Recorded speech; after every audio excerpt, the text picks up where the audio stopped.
Hello everyone, welcome to Brahmi academy. आज का हमारा टॉपिक है यूनिट 10, जो हम यूनिट 10 की सीरीज कर रहे हैं। एमसीक्यू के फॉर्म में हम बहुत सारे क्वेश्चंस देख रहे हैं। ये सीरीज आपके लिए क्यों इंपॉर्टेंट है, मैं आपको दो मेन फैक्ट बताऊंगी, है ना। दो मेन कारण क्यों आपको मेरी ये पूरी सीरीज देखनी चाहिए। पहला कारण ये कि आप डेली देखेंगे, जब हम नए क्वेश्चंस लाते हैं तो मैं आपको हमेशा एक नया तरीका बताती हूँ, याद करवाती हूँ। साथ ही साथ हमारे सारे नए क्वेश्चंस होते हैं। ऐसा नहीं होता कि मैंने कोई पुराना क्वेश्चन उठा लिया। और नए क्वेश्चन के साथ साथ ये भी आपको ध्यान रखना जरूरी है कि मैं ऐसे फालतू के क्वेश्चन नहीं उठाती हूँ जिनकी परीक्षा में आने की कोई संभावना ही नहीं है दूर दूर तक, कि बस आपको फैक्ट रटा रहे हैं फालतू के। ऐसा भी नहीं है, मैं वही सारे क्वेश्चन उठाती हूँ जिनके आने की पूरी पूरी संभावनाएं हैं। इसलिए ये इंपॉर्टेंट हो जाता है कि आप लास्ट तक देखें, अच्छे से देखें। जितने भी टॉपिक हैं मैं कवर कर रही हूँ। जैसे मैंने पिछली बार आपका जनजातीय व्यक्तित्व कवर किया। जनजातीय व्यक्तित्व में आप देखेंगे आपको नए नए नाम मिले। आप पुराने नाम जो है भीमा नायक जी हैं, खाज्या नायक जी हैं, आप ये नाम पढ़ते हैं, लेकिन आपको भी पता है कि अभी नए नए नाम पूछ लेता है जो आपने सुने भी नहीं होते। जैसे रामू गोंड, कोमा गोंड, आपके विष्णु गोंड, ये कब थे, किस टाइम पे हमारे स्वतंत्रता संग्राम सेनानी बने थे, ये सारे। तो आपको ये सारी चीजें मैंने एक्स्ट्रा फैक्ट बताया, है ना। तो ये आपका स्वतंत्रता सेनानी हो गया। आज जो हमारा टॉपिक है वो रिलेटेड है आपके संविधान से रिलेटेड, कि संविधान में जो अलग अलग पर्सपेक्टिव हैं, जो अलग अलग पॉइंट हैं जनजातियों से रिलेटेड, वो आपको बताऊंगी मैं। जितने भी हैं खोजबीन करके मैंने सारे बताए, कौन कौन सी समितियां हैं, किस समिति ने क्या रिकमेंड किया था, सारी चीजें। साथ ही साथ मैंने कुछ आपके नृत्य वगैरह भी इंक्लूड कर रखे। तो बहुत ही इंटरेस्टिंग लगने वाला है आपको, तो आप जरूर लास्ट तक देखें। ट्रिक के माध्यम से हम याद करते चलेंगे, और जो भी अपने साथी संगति है उन्हें शेयर भी जरूर करें, ठीक है। चलिए स्टार्ट करते हैं। ब्राह्मी एकेडमी एप्लीकेशन के बारे में देख लीजिए। यहाँ पे हमारा एप्लीकेशन है, गूगल प्ले स्टोर पे आपको मिल जाएगा। यहाँ पे आपको प्रीलिम्स और मेंस दोनों के बैचेस मिल जाएंगे। मेंस में भी मैंने बड़े डिटेल में सारी चीजें करवाई हैं, प्रीलिम्स में भी जैसे मैं आपको ट्रिक के माध्यम से बताती हूँ, वहां पे भी मैंने हर एक चीज ट्रिक के माध्यम से याद करवाई है। इसके साथ ही जैसे ही आपका पेपर पास आ जाएगा, मैं लाइव आकर आपसे इंटरेक्शन के साथ उसको याद करवाऊंगी। अपने तरीके से हर एक चीज हम याद करेंगे, रिवीजन करेंगे ज्यादा से ज्यादा। तो जरूर जाके आप एक बार चेक करिए एप्लीकेशन, वहां पे आपको टेस्ट सीरीज भी मिल जाएगी। टेस्ट सीरीज भी मैंने खुद ही बनाई है, वहां पे आपको बहुत अच्छे क्वेश्चन मिलेंगे, क्वेश्चन का लेवल अच्छा मिलेगा, सारी चीजें कंप्लीट करने के साथ साथ, है ना। मतलब आपका हर एक टॉपिक कंप्लीट है, साथ ही साथ अच्छे क्वेश्चंस भी मिलेंगे। तो आप जाके जरूर देखें। स्टार्ट करते हैं आज का लेक्चर। सबसे पहला जो है, पाओ जनजाति मध्य प्रदेश के किस क्षेत्र में पाई जाती है। Pao tribe is found in which region of Madhya Pradesh. ये जो आपका नाम है पाओ, बड़ा अजीब सा नाम है पाओ, ठीक है। अब ये लग रहा है कि आपने ये नाम तो सुना ही नहीं, ये पाओ नाम तो कभी लगा ही नहीं। और अगर कभी ये आ गया क्वेश्चन कि पाओ मध्य प्रदेश की निम्न में से कौन सी मध्य प्रदेश की जनजाति नहीं है, तो आप पाओ को तो बिल्कुल टिक नहीं करेंगे, आपको लगेगा किसी और राज्य की होगी ये, है ना। मध्य प्रदेश की तो सुनी सुनी नहीं लगती। याद रखिएगा, पाओ जनजाति जो है, ये मैंने क्वेश्चन रखा ही इसलिए है जिससे आपको एटलीस्ट दो चीजें पता हो कि हमारे मध्य प्रदेश में कौन कौन सी जनजातियां हैं। आपको एटलीस्ट नाम पता हो जनजातियां, तो यहाँ पे इनका एटलीस्ट नाम पता हो। जैसे कि आपको पता चल गया पाओ, ठीक है। आप पाएंगे जब आप परीक्षा मतलब अच्छे से पढ़ेंगे तो परीक्षा में अच्छे नंबर पाएंगे। तो ये पाओ जो है, पाओ हो गया, एक तो नाम पता होना चाहिए, दूसरा वो किस जिले से संबंधित है। तो आपको कम से कम अगर कोई बहुत अलग सा नाम लग रहा है किसी जनजाति का, तो दो चीजें हो कि आपको नाम पता हो और वो पता हो कि वो किस जनजाति हमारी किस क्षेत्र में निवास करती है, मध्य प्रदेश के किस क्षेत्र में निवास करती है। तो आपकी पाओ जो है ये आपको मिलेगी अनूपपुर शहडोल वाले इलाके में। याद रखिएगा पाओ, ठीक है। अनूप को हम बोल रहे हैं कि तुम बहुत अच्छा पाओगे, जीवन में बहुत कुछ पाओगे, बस मेहनत करते चलो, ठीक है। तो यहाँ पे सहते चलो, मेहनत करते चलो, शहडोल का हम सहना बना लेते हैं, तो सहते चलो, मेहनत करते चलो अनूप, तुम बहुत कुछ पाओगे। तो ये पाओ वर्ड आपको रखना है, अनूपपुर का हो गया आपका अनूप, ठीक है। तो पाओ जनजाति याद रखिएगा, आपको मैप में भी याद करते चलिएगा। मैप में हम यहाँ की बात कर रहे हैं, बिल्कुल अनूपपुर शहडोल, लास्ट में आपको पाओ जनजाति मिलेगी, ठीक है। अनूप को बहुत ज्यादा, अनूप को पाओ मतलब अनूप पाएगा अगर पढ़ाई अच्छे से करेगा। फिर अनुच्छेद 342 के अनुसार, 342 याद रखिएगा, राष्ट्रपति किसके परामर्श से किसी राज्य या संघ राज्य क्षेत्र के जनजातियों की लोक अधिसूचना जारी करते हैं। आपको पता है 342 में राष्ट्रपति क्या करते हैं, अधिसूचना जारी करते हैं। वो अधिसूचना में जो जो जनजाति ऐड करते हैं वही आपकी ट्राइब्स मानी जाती है ना।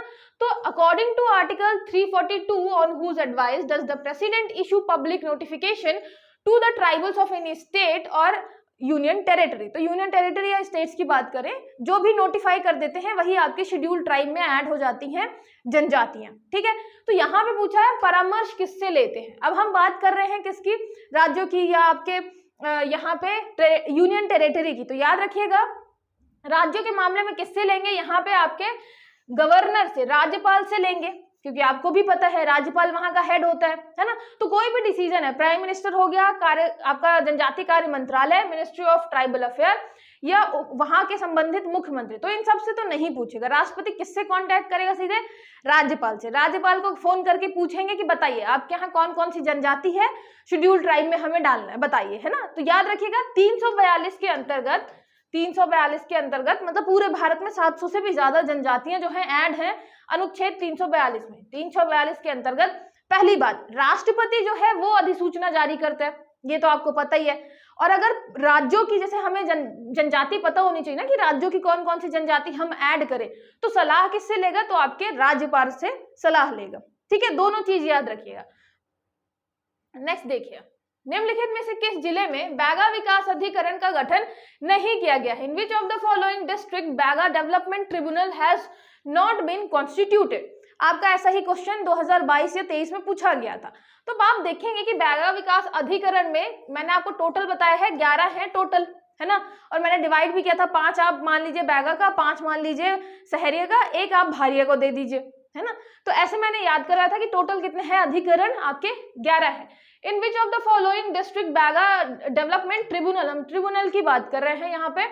तो आपको क्या याद रखना है, आपको बस ये याद रखना है कि मध्य प्रदेश की कौन सी लोकेशन है जहां बैगा ट्राइब पाई जाती है। तो आपको भी पता है इस वाले इलाके में है, बालाघाट से चालू होती है, बालाघाट के ऊपर मंडला डिंडोरी, उसके ऊपर शहडोल और अनूपपुर, यहाँ तक जाती है आपकी बैगा। तो ये पूरे आपके कौन, मतलब अनूपपुर हो गया, शहडोल हो गया, उमरिया हो गया। तो ये पूरे जो जिले हैं ये ऐड हैं। 5 जिले हैं जो लगभग ऐड है किसमें, आपके बैगा विकास अधिकरण में। वहां पे ट्रिब्यूनल है बैगा से रिलेटेड, बैगा के डेवलपमेंट से रिलेटेड। यहाँ पे आप ऑप्शन देखेंगे मंडला, बालाघाट, शहडोल, इनमें से ये सिंगरौली जो है काफी दूर है। आपको पता है सिंगरौली यहाँ वाले इलाके में आएगा, यहाँ कोने में सिंगरौली आएगा। अब यहाँ तक तो हमारे बैगा जो आपका है जनजाति वो जा ही नहीं रही, तो ये आपका हो गया आंसर गलत। ठीक है, विकास अधिकरण गठन नहीं किया गया है, सिंगरौली में नहीं किया गया है, ये याद रखिएगा। ठीक है, नेक्स्ट देखिए, संविधान की अनुसूची 5 के अंतर्गत राष्ट्रपति आदेश द्वारा अनुसूचित क्षेत्र घोषित करते हैं। Under schedule 5 of the constitution the president declare schedule area by order.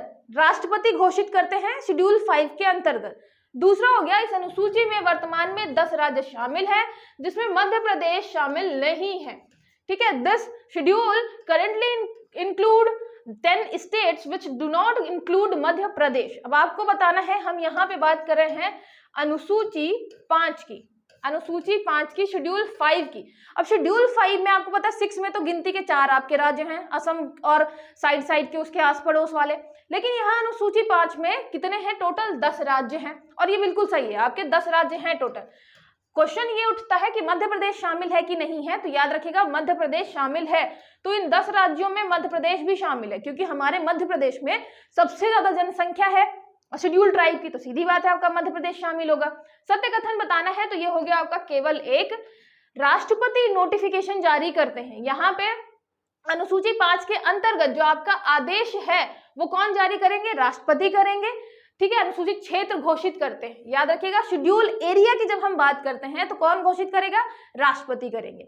और इसके बाद ये बताया हमने कि टोटल 10 राज्यों में अनुसूचित क्षेत्र जो शेड्यूल एरिया है वो घोषित हो गया है, उसके अलावा मध्य प्रदेश में भी घोषित है। तो ये आपका ये हो गया गलत, क्योंकि हमने यहाँ पे शामिल नहीं है पूछा था। ठीक है, क्वेश्चन अच्छे से पढ़िएगा, उसके बाद आंसर करिएगा। यहाँ पे आपको जितने क्वेश्चन मिलेंगे मतलब वो ऐसे मैंने बनाए हैं कि थोड़ा सा कंफ्यूजिंग रहे, आपको पता भी है एग्जैक्टली अगर नहीं पता या थोड़ा सा भी अगर कंफ्यूजन है तो गलत होने के चांसेस है। इसलिए हर एक फैक्ट जो आप पढ़ रहे हैं, हर एक चीज जो आप पढ़ रहे हैं दिमाग में बिल्कुल क्लियर रखिएगा। 10 राज्य शामिल हैं, मध्य प्रदेश भी शामिल है, तो शेड्यूल 5 में आपके मध्य प्रदेश शामिल है 10 राज्यों के साथ। अधिसूचना कौन जारी करता है किसी भी शेड्यूल एरिया के लिए, तो आपके राष्ट्रपति करते हैं। ठीक है, जनजातियों को कौन ऐड करता है, तो आपके राष्ट्रपति करते हैं। अभी हमने 342 में देखा। पूछेंगे किससे, एडवाइस किससे लेंगे, तो आपके राज्यपाल से लेंगे, क्योंकि राज्यपाल ही बताएंगे ना हमारे राज्य में कौन कौन सी जनजातियां हैं। फिर पंचायत उपबंध अनुसूचित क्षेत्र तक विस्तार अधिनियम 1996 किस समिति की सिफारिश के पश्चात आया था? The panchayat provisions extension to schedule area act 1996 was enacted after the recommendation of which committee? यहाँ पे हम पेसा एक्ट की बात कर रहे हैं। आप काफी बार देख चुके हैं पेसा एक्ट 1996, तो सबसे पहले तो यही याद रखिएगा कि पहला क्या है, पेसा एक्ट कब आया था? 1996 में। अच्छा, जब भी मैं नंबर को याद करने की बात करती हूँ तो मैंने को बताया है आपको कि नंबर याद करना थोड़ा कठिन होता है, लेकिन 90 वाली लाइन में आप कर सकते हैं। कैसे यार? जैसे 96, अगर किसी का बर्थ है 96 में, 1996 में कोई जन्मा है आपके घर में, आपके रिलेटिव में, तो आप उसके नाम पे बना सकते हैं। जैसे मेरी बहन 1996 में पैदा हुई है तो मैं उसके नाम पे बनाऊं कि जो अंजलि है उसने बहुत ज्यादा क्या किया, मतलब यहाँ पे बहुत ज्यादा फोर्स किया लोगों को कि आप पेशा एक्ट लागू करिए उसके क्षेत्र में। तो किसने किया? अंजलि ने किया। पेशा एक्ट के लिए बहुत काम किया किसने? अंजलि ने। तो मुझे याद रहेगा कि अंजलि 1996 में पैदा हुई है, पेशा एक्ट में उसने काम किया, मतलब पेशा एक्ट आपका 1996 में 1996 में पास हुआ है, बना है। ठीक है, तो याद रखिएगा। आप जो 90s वाले हैं तो वो तो किसी ना किसी के बर्थडे से आप रिलेट कर सकते हैं, बर्थ ईयर से। यहाँ पे आपको दूसरी चीज जो देखनी है कि जो पेशा एक्ट था, पेशा एक्ट हमने क्या किया है, पंचायत प्रोविजन को एक्सटेंड किया है शेड्यूल एरिया में। तो किस समिति के रिकमेंडेशन पर किया है? लोकुर, बंदोपाध्याय, भूरिया और एल्विन। याद रखिएगा ये आपके भूरिया समिति की रिकमेंडेशन पे किया है। पेशा एक्ट जो आया था भूरिया समिति की रिकमेंडेशन से आया था। ठीक है, तो याद रखिएगा जो हमारे भूरी जी हैं, या हम भूरी बाई से भी कर सकते हैं कि पेशा एक्ट के लिए भूरी बाई ने काम किया था। ठीक है, भूरी बाई ने कब काम किया था? 1996 में। भूरी बाई हमारी हो गई थी 96 साल की, फिर भी उन्होंने काम किया था, तो आप भूरिया से कर सकते हैं। फिर भूरिया सीधे सीधे भी रिलेट कर सकते हैं कि हमारे भूरिया जी ने 1996 96 साल तक होने के बाद भी पेशा एक्ट के लिए काम किया। ठीक है, तो यहाँ पे 96 से आपका रिलेट हो जाएगा भूरिया। तो याद रखिएगा ये इंपॉर्टेंट है ना, ये आपका जो फैक्ट है काफी इंपॉर्टेंट है। पेशा एक्ट किसकी रिकमेंडेशन से आया था? भूरिया समिति की रिकमेंडेशन पे। ठीक है, फिर भारत की कुल 76 विशेष पिछड़ी जनजातियां हैं भारत में। There are a total number of 76 special backward tribe in India, मतलब हम पर्टिकुलरली वल्नरेबल ट्राइबल ग्रुप की बात कर रहे हैं। स्पेशल जो आपकी विशेष पिछड़ी जनजातियां हैं। फिर भारत में विशेष पिछड़ी जनजातियों में सबसे अधिक संवेदनशील समूह, संवेदनशील हमने मतलब एक तो आपकी जनजातियां बनाया है, तो यहाँ पे आपकी क्या है? अनुसूचित जनजातियां। तो ये हो गया आपका अनुसूचित जनजातियां, एक आपकी अनुसूचित जनजातियां हैं। उसके बाद आती हैं आपकी विशेष पिछड़ी जनजातियां। विशेष पिछड़ी की अनुसूचित जनजातियों में भी कौन सी ज्यादा? विशेष पिछड़ी जनजातियां हैं। ठीक है, फिर विशेष पिछड़ी जनजातियां आप समझ रहे हैं कि थोड़ा सा और आपका जो मतलब एरिया था वो और छोटा हो गया। विशेष पिछड़ी जनजातियों की बात कर रहे हैं, इसमें भी हम एक इसके अंदर एक और आपकी क्या ला रहे हैं? नया एक कैटेगरी ला रहे हैं, सबसे ज्यादा संवेदनशील समूह। इसमें भी एक सबसे ज्यादा क्या होगा? संवेदनशील समूह की बात कर रहे हैं। संवेदनशील समूह मतलब इसमें बहुत सारे होते हैं कि उनकी जनसंख्या लगातार गिर रही है, उनके पास मतलब वो बैकवर्ड तो है ही इतने ज्यादा, लेकिन सेंसिटिव है बाहरी दुनिया के लिए, लगातार उनकी जनसंख्या भी कम हो रही है। तो ये आपका क्या आएगा? संवेदनशील समूह आएगा। तो यहाँ पे है the Sahariya tribe is one of the most vulnerable group among the special backward tribe India. Most vulnerable group में बात कर रहे हैं, सबसे अधिक संवेदनशील समूह में आपका सहरिया शामिल है। ये भी देखिए काफी अच्छा क्वेश्चन है, अगर आपको नहीं पता अच्छे से तो आप यहाँ पे गलत कर सकते हैं। पहला जो है यहाँ पे याद रखिएगा टोटल 76 है, तो ये बिल्कुल सही है। 76 है, ठीक है। 76 आपकी क्या है? विशेष पिछड़ी जनजाति है, तो 76 हमारी विशेष पिछड़ी जनजाति हो गई।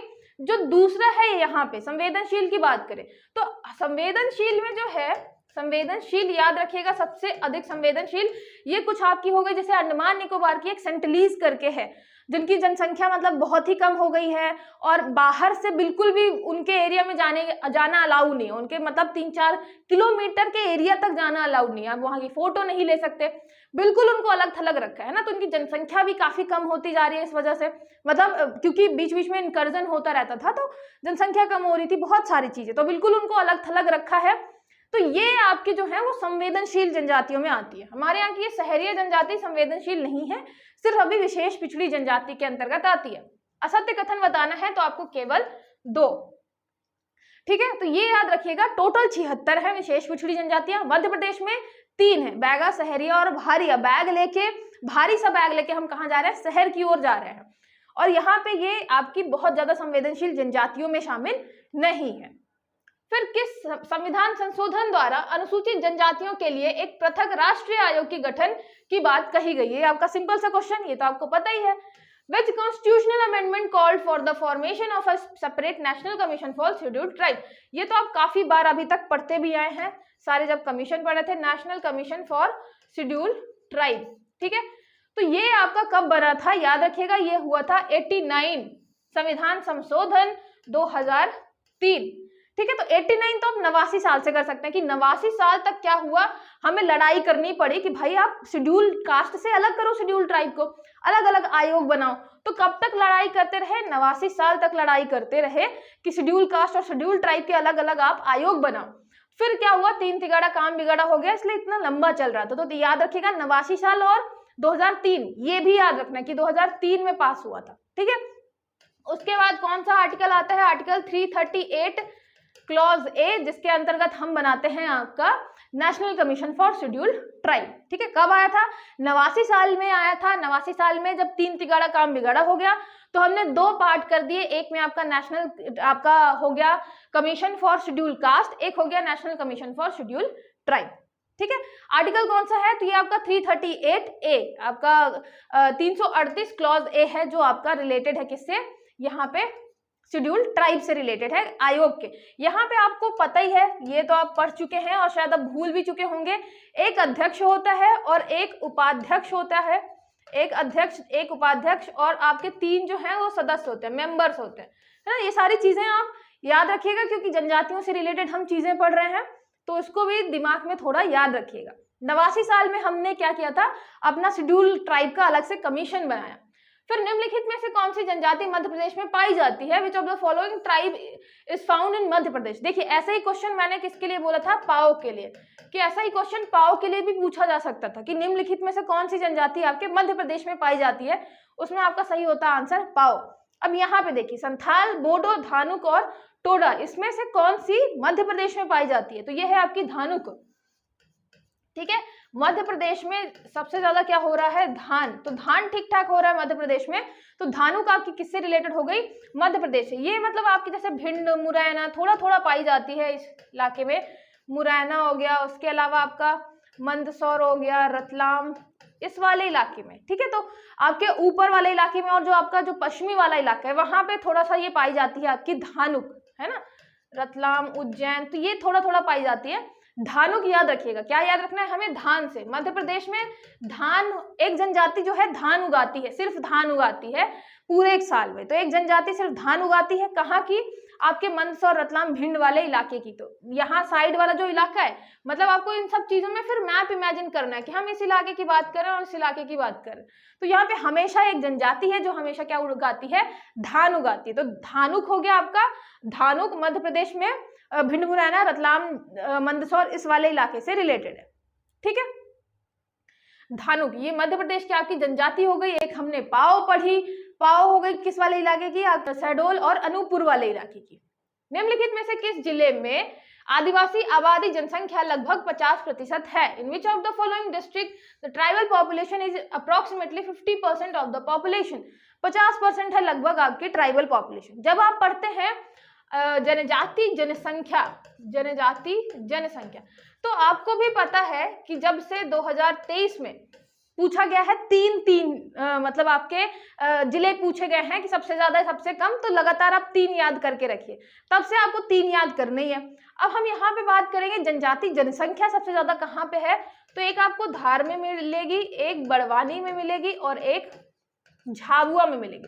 तो अगर आप 3 भी याद करके रखते हैं शुरू के, और परसेंटेज के मामले में जैसे अनूपपुर हो गया, झाबुआ हो गया, तो परसेंटेज और जनजाति याद करके रखते हैं, तो फिर आप ऐसे क्वेश्चन आराम से सॉल्व कर लेते हैं। क्योंकि इनमें से कोई एक जिले, जैसे मैंने 3 जिले यहाँ पे दिए हैं, तो कोई एक जिला जरूर होगा जहां 50% से कम होगी। ठीक है, जैसे यहाँ पे बैतूल, छिंदवाड़ा, नर्मदापुरम, मंदसौर, रतलाम, झाबुआ, तो इसमें झाबुआ है, मंदसौर है, लेकिन साथ में रतलाम भी है। फिर धार, मंडला, झाबुआ, उसके अलावा शहडोल, सिंगरौली और कटनी, तो यहाँ पे आपका कटनी भी है, जैसे यहाँ सिंगरौली भी है। तो याद रखिएगा ये आपका जो है ये हो गया आपका धार और झाबुआ। धार और झाबुआ तो आपको पता ही था, एक और हो गया आपका मंडला। आपको पता है मंडला में अच्छी खासी जनसंख्या है ट्राइब्स की, है ना, तो ये भी याद रखिएगा। तो ये हो गया आपका झाबुआ, मंडला और धार, ये आंसर हो गया। तो आपको अगर शुरू के 3 भी आपने याद कर लिए तो आप एलिमिनेट अच्छे से कर लेंगे। जैसे इसमें मंदसौर है, झाबुआ तो है लेकिन मंदसौर और रतलाम है, तो वहां कंपैरेटिवली कम होंगे। तो यहाँ पे इलाके याद रखिएगा। जब हम बात करेंगे कि घनत्व कहाँ है या ज्यादा जनसंख्या कहाँ है, तो एक आपको तो इस इलाके में मिलेगी जहां पे ये लगातार 3 आपको हैं, धार, बड़वानी और झाबुआ। फिर आपको इस इलाके में भी मिलेगी, जैसे बालाघाट हो गया, मंडला हो गया, डिंडोरी हो गया, यहाँ भी अच्छी खासी जनसंख्या मिलेगी आपको किसकी, शेड्यूल ट्राइब की। ठीक है, तो ये हो गया आपका आंसर। जब आपको कोई आंसर सीधे सीधे नहीं पता है तो आप एलिमिनेशन मेथड लगाया करिए, है ना, देखा करिए कि ये आंसर हो सकते हैं कि नहीं, इनमें से कौन सा हट जाएगा। फिर 2 कम से कम पूरे कैंसिल हो जाएंगे, फिर एक आपका 50-50 रहेगा। तो 50-50 में फिर 50% चांसेस हो जाते हैं सही होने के। ठीक है, और मेरा लेक्चर पसंद आ रहा है, मेरा पढ़ाना अच्छा लग रहा है तो शेयर जरूर करते चलिए, ठीक है, ज्यादा से ज्यादा लोगों को। फिर पनिका मध्य प्रदेश के किस जनजाति प्रदेश में आते हैं? Panika comes in which tribal region of Madhya Pradesh? पूर्वी जनजाति क्षेत्र, पश्चिमी जनजाति क्षेत्र, उत्तरी जनजाति क्षेत्र या दक्षिणी मध्य जनजाति क्षेत्र? अब देखिए पनिका जो है, पनिका कहाँ पे मिलेगी आपको? ये शहडोल सीधी वाले इलाके की है। ठीक है, सीधी शहडोल वाले इलाके की है। मतलब कहाँ पे आएगा? ये आपका आएगा पूर्वी वाले इलाके में। ठीक है, पनिका आएगी पूर्वी वाले इलाके में। तो पानी जब लेने जाते हैं, पानी कहाँ जाते हैं? पूर्व में लेने। ठीक है, तो पनिका ये हो गया पानी, पानी के लिए हम जा रहे हैं पूर्व में, और पूर्व में जाएंगे तो फिर आपको मैप याद ही रखना है कि हम इस इलाके की बात कर रहे हैं। शहडोल हो गया, सीधी हो गया, यहाँ पे मिलेगी आपको पनिका जनजाति। ठीक है, तो पानी लेने हम कहाँ जा रहे हैं? पानी लेने जा रहे हैं हम पूर्व में। पनिका जनजाति पूर्व जनजाति प्रदेश में पाई जाएगी। फिर ऐसे राज्य जिनके अंतर्गत अनुसूचित क्षेत्र हैं वहां जनजाति सलाहकार परिषद का गठन किया जाता है। Tribal advisory council TAC is formed in those states which have schedule area. फिर इस परिषद में 10 सदस्य होते हैं। There are 10 members in this council. तीसरा, मध्य प्रदेश में भी जनजातीय सलाहकार परिषद का गठन किया गया है। Tribal advisory council has also been formed in Madhya Pradesh. आपको बताना है सत्य कथन। पहला तो आप याद रखिएगा कि जब हम अनुसूची 5 की बात करते हैं, अनुसूची 5 की, तो अनुसूची 5 के अंदर आपका क्या आएगा? आपका आएगा अनुसूचित क्षेत्र, जो राष्ट्रपति डिसाइड कर रहे हैं, अनुसूचित क्षेत्र आएगा। इस अनुसूचित क्षेत्र में यह बताया गया है कि हमेशा क्या बनाया गया जाएगा? एक ट्राइबल एडवाइजरी काउंसिल। यहाँ पे आपकी क्या बनाई जाएगी? परिषद बनाई जाएगी, सलाहकार परिषद, जनजातीय सलाहकार परिषद बनाई जाएगी हमेशा। तो यहाँ पे अनुसूची 5 में हमेशा एक ट्राइबल एडवाइजरी काउंसिल बनाई जाएगी। अनुसूची 6 की बात करें तो याद रखिएगा, जब हम अनुसूची 6 की बात करते हैं जिसमें आपका असम, मिजोरम वगैरह आता है, तो वहां पे जिला परिषद बनाया जाएगा, जिला परिषद। ठीक है, वहां पे जिला परिषद बनाया जाता है। और अगर बात करें अनुसूची 5 की, तो वहां पे यहाँ पे जनजाति सलाहकार परिषद बनाया जाता है। सलाहकार परिषद है, सलाह देगा सिर्फ, ठीक है, लेकिन जिला परिषद के पास क्या रहती है? ज्यादा पावर रहती है, ज्यादा ऑटोनॉमी रहती है। तो ये शेड्यूल 6 में आएंगे, अनुसूची 6 में आएंगे। 5 में आपका ये हो गया कि जिसके अंतर्गत अनुसूचित क्षेत्र है वहां पे आपको ट्राइबल एडवाइजरी काउंसिल, जनजाति परिषद जो है, सलाहकार परिषद बनानी पड़ती है। तो ये बिल्कुल सही है। दूसरा, इस परिषद में 10 सदस्य होते हैं, ये आपका गलत है ना, इसमें 10 नहीं होते हैं, इसमें आपके 20 सदस्य होते हैं, 20 सदस्य होते हैं, और 3/4 लगभग आपके जो विधानसभा में रिप्रेजेंट कर रहे होते हैं उस ट्राइब को, वही मेंबर ऐड होते हैं। तो याद रखिएगा, ज्यादा डिटेलिंग तो नहीं पूछेगा, लेकिन आपको ये इतना पता होना चाहिए कि जैसे हमने बात करी कि आपके 10 राज्य शामिल हैं, 10 राज्य शामिल है किसमें? आपके अनुसूची 5 में। शेड्यूल 5 में क्या है? 10 राज्य शामिल है, जिसमें अपना मध्य प्रदेश भी शामिल है। मतलब मध्य प्रदेश शामिल है तो क्वेश्चन बन सकता है। जितने भी आपके मतलब 10 राज्य हैं वहां पे आपको क्या बनाना पड़ेगा? जनजाति सलाहकार परिषद बनाना ही पड़ेगा, ट्राइबल एडवाइजरी काउंसिल बनाना ही पड़ेगा। मतलब मध्य प्रदेश में भी होगी। तो ये जो तीसरा पॉइंट है कि मध्य प्रदेश में भी जनजाति सलाहकार परिषद है, तो ये आपका बिल्कुल सही है। सत्य कथन बताना है तो हो गया 1 और 3। ठीक है, ये आपका हो गया 1 और 3। ये गलत है, 10 सदस्य नहीं होते हैं, टोटल 20 सदस्य होते हैं इसमें। फिर जैसे जनजातियों के कल्याण के लिए कोई भी काम है, उन सब के लिए एडवाइस देती है गवर्नमेंट को। फिर किस समिति की सिफारिश पर विशेष रूप से कमजोर जनजाति का अलग से समूह बनाया गया?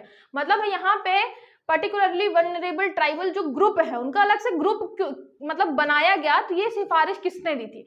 On the recommendation of which committee was a separate group of specially vulnerable tribe form, कि हमारा जो मतलब ये किसने बोला कि आपके जो ये ग्रुप हैं, मतलब आपका जो ट्राइब है उसमें हर एक ग्रुप बराबर से आगे नहीं बढ़ रहा है। कुछ ऐसे ग्रुप हैं, कुछ ऐसे ट्राइब्स हैं जो बहुत ही ज्यादा पीछे हैं, जिनको बढ़ाने के लिए हमें थोड़ा ज्यादा और प्रयास करना पड़ेगा। तब आपका कॉन्सेप्ट आता है विशेष रूप से पिछड़ी जनजाति। तो ये किसकी रिकमेंडेशन पे आया था? जॉर्ज यूले, यूएन ढेबर, पीके अहलूवालिया, चंद्रशेखर वेंकट। याद रखिएगा ये है आपके यूएन ढेबर, याद रखिएगा, बहुत ज्यादा मतलब बहुत ज्यादा क्या, थोड़ा अजीब नाम है आपका, ढेबर। तो ढेबर जी जो है, ढेबर समिति के रिकमेंडेशन पे आपके आते हैं पर्टिकुलरली वल्नरेबल ट्राइबल ग्रुप, विशेष रूप से पिछड़ी जनजाति। उन्होंने बताया कि आपकी सारी जनजातियां एक समान रूप से आगे नहीं बढ़ने, कुछ बहुत ही ज्यादा पिछड़ी हैं, तो विशेष रूप से पिछड़ी जनजाति का कॉन्सेप्ट किसने दिया? आपके यूएन ढेबर जी ने। ठीक है, याद रखिएगा यूएन ढेबर। ढेबर का आप मतलब ऐसा कुछ तो रिलेट हो नहीं रहा, आप चाहे तो किसी चीज से कर लें, लेकिन याद रखिएगा ढेबर आपको याद रखना है। थोड़ा ढा से नाम शुरू हो रहा है, अजीब सा नाम है, ये याद रख लीजिएगा कि जिसने भी दिया होगा विशेष पिछड़ी जनजाति का नाम, वो बड़ा अजीब सा नाम था, ढा से चालू हो रहा था। फिर दुलदुल घोड़ी नृत्य सहरिया जनजाति से संबंधित है। Duldul Ghodi dance belong to Sahariya tribe. Chatkora नृत्य कवर जनजाति से संबंधित है। Chatkora dance belong to Kawar tribe. सत्य कथन बताना है। तो ट्राइब, मैंने जब आपको नृत्य वगैरह बताए हैं उसकी भी ट्रिक बताई है। तो यहाँ पे हम घोड़ी की बात कर रहे हैं। घोड़ी में लहंगा वहंगा पहन के शादी में कौन जा रहा था? तो आपका सहरिया जा रहा था। शहर में घोड़ी में बैठ के जा रहे थे लहंगा पहन के, है ना। तो कौन हो गया आपका सहरिया। ये मैंने आपको रिलेट किया था, जितने भी सहरिया के नृत्य हैं, लहंगी हो गया, दुलदुल घोड़ी हो गया, सबको मैंने बोला था कि घोड़ी पे बैठ के लहंगा पहन के शहर जा रहे हैं बारात में, क्योंकि लहंगा पहन रखा है तो बारात में ही जा रहे होंगे। तो आपका दुलदुल घोड़ी, लहंगी, ये सब किससे रिलेटेड हो गया? आपके सहरिया जनजाति से। चटकोरा, चट कौन कर जाता है? आपके सामने कुछ भी खाना रखे, बिल्कुल सफाया है एक बार में, तो चट कौन कर जाता है? ये करते हैं आपके काकू। और हम काकू किससे रिलेट करते हैं? आपके कोरकू से। तो ये कवर जनजाति गलत है। सत्य कथन बताना है तो केवल एक। चटकोरा नृत्य जो है, चटकोरा ये आपका रिलेटेड है कोरकू जनजाति से। ठीक है, कोरकू जनजाति से। अच्छा, बच्चों के ये कमेंट आए कि मैम आप आंसर बताया करिए। तो देखिए, मैं आंसर हर बार बताती हूँ, वो आप है कि अच्छे से ध्यान नहीं देते हैं। मैं ट्रिक के साथ साथ, जैसे मैंने काकू बताया यहाँ पे, तो मैंने यहाँ पे कोरकू भी बताया, चट कर जाना तो चटकोरा भी बताया। तो रिलेट करने के साथ साथ मैं आंसर भी बता रही हूँ। थोड़ा ध्यान देके आप पढ़ा करिए, ध्यान देके सुना करिए, आपको सारी चीजें समझ में आएंगी। अनुच्छेद 339 संबंधित है। आर्टिकल 339 इज रिलेटेड टू अनुसूचित क्षेत्र के प्रशासन और अनुसूचित जनजातियों के कल्याण हेतु संघ के नियंत्रण से under the control of the union for the administration of schedule area and the welfare of schedule tribe. दूसरा आपका राष्ट्रीय अनुसूचित जनजाति आयोग के गठन से with the formation of national schedule tribe commission. Lok Sabha में अनुसूचित जनजाति के आरक्षण से reservation for schedule tribe in Lok Sabha, या फिर अनुसूचित जनजाति सलाहकार परिषद के गठन से with the formation of schedule tribe advisory council. अभी हमने एडवाइजरी काउंसिल पढ़ा था। तो आपका 339 जो है वो किससे रिलेटेड है? याद रखिएगा, ये आपके रिलेटेड है अनुसूचित जनजाति के आपके अनुसूचित जो क्षेत्र है उसके प्रशासन और उन जनजातियों के, अनुसूचित जनजातियों के कल्याण हेतु आपके संघ का नियंत्रण या संघ की शक्तियां, कि उसमें जो आपका यूनियन है वो बनाएगा, कोई भी लॉ बनाएगा तो, ठीक है, कोई भी नियम कानून बनाएगा तो यूनियन बनाएगा। और इसी में ये आपके 339 में ही एक बात लिखी गई है कि जो आपका राष्ट्रपति है आने वाले 10 सालों के अंदर जो है क्या बनाएंगे? एक समिति बनाएंगे। राष्ट्रपति एक समिति बनाएंगे जो ये चेक करेगी, ठीक है, चेक करेगी कि अभी करंट सिचुएशन क्या है आपके ट्राइब की, और अभी सुधारना है या क्या करना है, तो उसके लिए क्या कर सकते हैं। तो जो आपका यूएन ढेबर अभी मैंने बताया ना कि पर्टिकुलरली वल्नरेबल ट्राइबल ग्रुप का उन्होंने सजेशन दिया था कि कुछ जनजातियां विशेष पिछड़ी जनजातियों में हमें रखना चाहिए, तो वो आपकी यही कमेटी थी। पहली कमेटी हमने यूएन ढेबर ही बनाई थी। ढेबर जी ने फिर रिकमेंडेशन दिया, तो ये हमने 339 में लिखा था कि संघ की क्या क्या शक्तियां हैं अनुसूचित क्षेत्र और अनुसूचित जनजाति के लिए। उसके अलावा राष्ट्रपति एक समिति का गठन करेंगे आपके अनुसूचित जनजातियों का पता लगाने के लिए, उनका भी क्या चल रहा है, उनके लिए और अच्छा कैसे काम किया जा सकता है। ठीक है, ये याद रखिएगा। 329। अब 29 का 39 का आप क्या कर सकते हैं? 39 का आप ऐसे याद करिए कि 39 साल में हम संघ को पावर दे रहे हैं शेड्यूल ट्राइब से रिलेटेड, या मतलब अगर 39 साल से आप कुछ और रिलेट कर सकते हैं तो उससे भी कर सकते हैं। ठीक है, फिर 2013 में किसकी अध्यक्षता में समिति का गठन किया गया, जिसका कार्य जनजातीय समुदायों की सामाजिक, आर्थिक, शैक्षणिक स्थिति की जांच करके उपाय बताना था। Under which chairmanship was the committee formed in 2013 whose task was to investigate the socio-economic educational status of tribal communities and suggest a solution कि अभी क्या सिचुएशन है। आपको भी पता है, तो अगर ट्राइबल ग्रुप की बात करें तो मेन कहाँ पे दिक्कत आती है, दो चीजों में आती है। एक तो सामाजिक आर्थिक, मतलब वहां पे बेरोजगारी वगैरह है, तो बेरोजगारी, और जो दूसरी प्रॉब्लम आती है वो आती है स्वास्थ्य और शिक्षा की, स्वास्थ्य और शिक्षा की। ये दो मेन चीजें आपकी आती हैं, एक तो बेरोजगारी वगैरह हो गया, शैक्षणिक जो हो गई स्थिति, उसके अलावा स्वास्थ्य और शिक्षा वाला जो हो गया है ना, सामाजिक आर्थिक शैक्षणिक स्थिति। तो कमेटी बनाई गई 2013 में कि आप इन सब का क्या करिए, एक पहले बड़े अच्छे से इनको स्टडी करिए, फिर उपाय दीजिए कि इनको कैसे सुधारा जा सकता है, कैसे कल्याण किया जा सकता है। 2013 में ये कौन थे आपके, वर्जीनियस साशा कमेटी, याद रखिएगा, वर्जीनियस साशा समिति की रिकमेंडेशन आई थी फिर इस पे। तो यहाँ पे समिति बनाई गई थी वर्जीनियस साशा, जिससे कि आप सामाजिक आर्थिक शैक्षणिक स्थिति का स्टडी करें, फिर अपनी रिकमेंडेशन दें। 2013 में बनाई गई थी। तो यहाँ पे नाम जो है आप साशा से भी कर सकते हैं या वर्जीनियस से भी कर सकते हैं। तो काफी खतरनाक सा नाम लग रहा है, वर्जीनियस, और या फिर साशा से भी कर सकते हैं, जिससे आप चाहें कि इन्होंने ट्राइबल ग्रुप के शैक्षणिक विकास, आर्थिक विकास के लिए काम किया था। ठीक है, हमारे साशा जी ने। 2011 की जनगणना के अनुसार मध्य प्रदेश के किस जिले में अनुसूचित जनजाति जनसंख्या वृद्धि ऋणात्मक रही? According to 2011 census in which district of Madhya Pradesh the scheduled tribe population growth was negative. मतलब यहाँ पे दशकीय वृद्धि अगर देखें, यहाँ पे अनुसूचित जनजाति जनसंख्या वृद्धि, यहाँ पे एक्चुअली दशकीय वृद्धि है, क्योंकि हम क्या यहाँ पे डिकेडल ग्रोथ ही देखते हैं ना, डिकेडल ग्रोथ, दशकीय वृद्धि। आपकी जो डिकेडल ग्रोथ है वो निगेटिव रही है 10 साल में। अब जैसे हमने पढ़ा जनसंख्या में, तो इंदौर में सबसे ज्यादा जनसंख्या बढ़ी पिछले 10 साल में। सेम ऐसे ही हम क्या पूछ रहे हैं, पिछले 10 साल में कहाँ पे निगेटिव में जनसंख्या रही आपकी, मतलब जनसंख्या बढ़ी नहीं और कम हो गई। तो कौन से जनजातीय क्षेत्र है मध्य प्रदेश के किस जिले में अनुसूचित जनजाति की जनसंख्या में निगेटिव में वृद्धि हुई या मतलब कमी हुई? तो यहाँ पे खंडवा, मंदसौर, बालाघाट, उमरिया। याद रखिएगा ये है आपका मंदसौर। मंदसौर में आपकी जो जनजाति थी, अनुसूचित जो जनजाति थी, अनुसूचित जनजाति, याद रखिएगा वो कहाँ शिफ्ट हो गई, शिफ्ट हो गई। तो यहाँ पे जो जनसंख्या है वो कम हो गई, जनसंख्या कहाँ चली गई, निगेटिव में। ये याद करने के लिए मैं आपको बता रही हूँ, मंदसौर में बहुत मंद लोग थे वहां के। मंदसौर वालों को बुरा नहीं मानना है, बस मंदसौर से रिलेट कर सकते हैं। मंद थे काफी, तो वो आसपास के एरिया में चले गए काम वगैरह करने के लिए। ठीक है, तो वहां की जनसंख्या जो है अनुसूचित जनजाति की, शेड्यूल्ड ट्राइब की, तो इनकी जनसंख्या वो है कम हो गई, निगेटिव में हो गई, लगभग -11% तक निगेटिव में चली गई। तो याद रखिएगा मंदसौर में आपकी क्या हुई है, जनसंख्या कम हुई है। उसके अलावा उज्जैन में भी आपकी निगेटिव डिकेडल ग्रोथ है, कि मतलब उज्जैन से भी लोग जो है वो चले गए हैं कहीं कहीं, तो यहाँ पे भी शेड्यूल्ड ट्राइब की जनसंख्या में कमी हुई है। उसके अलावा भिंड, वैसे भी भिंड में सबसे कम जनसंख्या थी, अब और कम लोग हो गए हैं और यहाँ से भिंड से आसपास इलाके में चले गए हैं लोग। ठीक है, तो 3 आपको ऐसे जिले मिलेंगे जहां पे शेड्यूल्ड ट्राइब की जनसंख्या में निगेटिव वृद्धि हुई है या कमी हुई है। ठीक है, तो एक तो हो गया मंदसौर, लोकेशन याद रखिएगा, लोकेशन याद रहेगी तो आराम से याद कर लेंगे। एक हो गया आपका मंदसौर, एक हो गया उसके नीचे उज्जैन, और एक हो गया यहाँ पे भिंड। मंदसौर, उज्जैन, भिंड, 3 ऐसे जिले जहां पे आपका डिकेडल जो ग्रोथ है, दशकीय वृद्धि, वो निगेटिव रही है ना। लोग यहाँ से, शेड्यूल्ड ट्राइब जो है यहाँ से दूसरे क्षेत्रों में चले गए, पलायन कर गए। निम्नलिखित में से कौन सा अनुच्छेद मध्य प्रदेश के जनजाति कल्याण हेतु एक पृथक मंत्री बनाने की बात कहता है?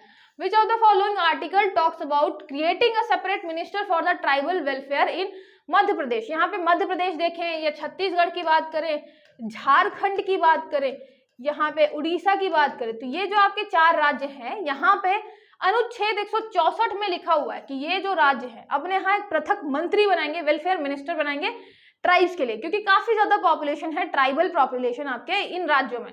तो मध्य प्रदेश में ट्राइबल पॉपुलेशन के लिए एक पृथक मंत्री बनाने की बात कही गई है 164 में। अब 64 जो है हम हमेशा रिलेट करते हैं आपके नेहरू जी से, क्योंकि नेहरू जी की डेथ हुई थी नेहरू जी से। तो नेहरू जी जो है उन्होंने बोला था मध्य प्रदेश में जनजातियों के लिए आप एक पृथक मंत्री बनाइए। किसने बोला था? नेहरू जी ने। तो नेहरू जी ट्राइबल के लिए अच्छा काम करना चाहते थे, इसलिए नेहरू जी ने 164 के अंतर्गत क्या किया? ट्राइबल मंत्री बनाया एक अलग से। तो यहाँ पे आप याद रखिएगा सेपरेट मिनिस्टर की बात करी फॉर द यहाँ पे tribal welfare, development of tribes. ठीक है, फिर रीना और बल्मा नृत्य किस जनजाति से संबंधित है? रीना और Balma dance belong to which tribe? यहाँ पे हमें बताना है जनजाति नृत्य के बारे में। तो आपकी जो रीना दीदी हैं, ये मैंने आपको बताया है, रीना दीदी के पास है एक बैग, वो अपने बैग में लेके रखती हैं सामान वगैरह, और फिर बीच बीच में तैयार होकर डांस भी करने लग जाती है। तो रीना दीदी को हमारे डांस बहुत पसंद है। रीना दीदी डांस बहुत पसंद है, और डांस पसंद किसके साथ है? अपने बल्मा के साथ, या फिर कह लीजिए ओ बल्मा, जो आपका गाना था ना ओ बल्मा ऐसे वाला, वो गाना, उस गाने पे डांस करना ज्यादा पसंद है आपकी रीना दीदी को। तो रीना दीदी को बल्मा वाले गाने पे डांस करना पसंद है। जिसने गाना नहीं सुना, तो रीना दीदी को बल्मा के साथ डांस करना पसंद है। आप कैसे भी रिलेट कर सकते हैं। ठीक है, किससे रिलेटेड है? ये मैंने आपका बैग बताया, बैग मतलब आपका हो गया बैगा। तो रीना दीदी बैगा लेकर घूमती हैं, बल्मा के साथ उनको डांस करना पसंद है। तो रीना, बैगा और बल्मा, ये सब आपके बैगा जनजाति से रिलेटेड है। ठीक है, फिर गुड़िया शिल्प का संबंध ग्वालियर और झाबुआ जिले से है। Doll craft belong to Gwalior and Jhabua district. Battobai प्रसिद्ध गुड़िया शिल्पकार है। Battobai is a famous doll craft women. यहाँ पे मैन है तो वुमेन होना चाहिए। ठीक है, फिर झाबुआ के रमेश और शांति परमार को गुड़िया शिल्प के लिए पद्मश्री प्रदान किया गया था। Ramesh and Shanti Parmar of Jhabua were awarded Padmashri for doll craft. याद रखिएगा, तीनों आपके जो हैं पॉइंट यहाँ पे तीनों सही है। तो सत्य कथन बताना है, उपरोक्त सभी। पहला तो 2 जगह मिलता है हमारा गुड़िया शिल्प, जो है गुड़िया शिल्प मेनली 2 जगह मिलता है। ठीक है, गुड़िया शिल्प आपको 2 जगह मिलेगा। एक तो हो गया आपका ग्वालियर, एक हो गया आपका झाबुआ। अब याद रखना है कि झाबुआ में जो है आपके रमेश और शांति परमार जी, इनको पद्मश्री भी मिला है। अभी 1-2 साल पहले ही मिला है, पिछले साल का है शायद, है ना, 2023 का है। तो रमेश परमार और शांति परमार दोनों को साथ में मिला है गुड़िया शिल्प के लिए। और ये भी याद रखिएगा है कहाँ के? तो ये आपके झाबुआ के। तो ये हो गया आपका झाबुआ। ठीक है, गुड़िया बनाते हैं रमेश और शांति, अपने घर में छोटी छोटी गुड़िया बनाते हैं।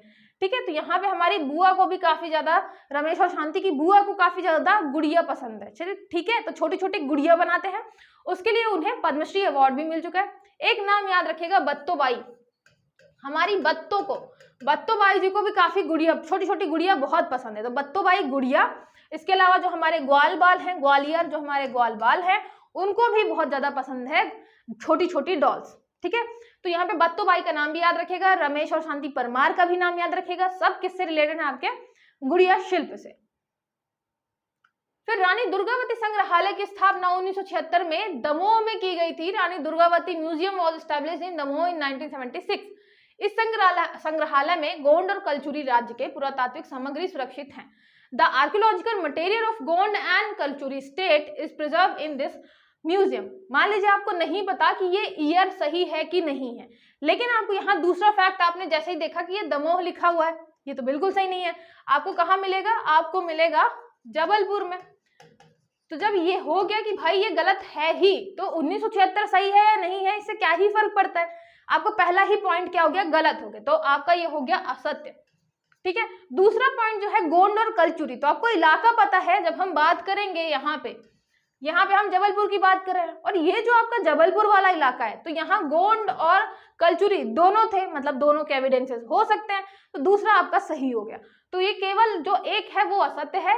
संग्रहालय की स्थापना हुई तो 1976 में है, लेकिन कहाँ हुई है? दमोह में नहीं हुई, जबलपुर में हुई है। ठीक है, ये याद रखिएगा। आई होप आपको सारी चीजें अच्छे से समझ में आई हो। कोई भी डाउट है तो आप कमेंट करके पूछ सकते हैं। ठीक है, चलिए मिलते हैं नेक्स्ट लेक्चर में।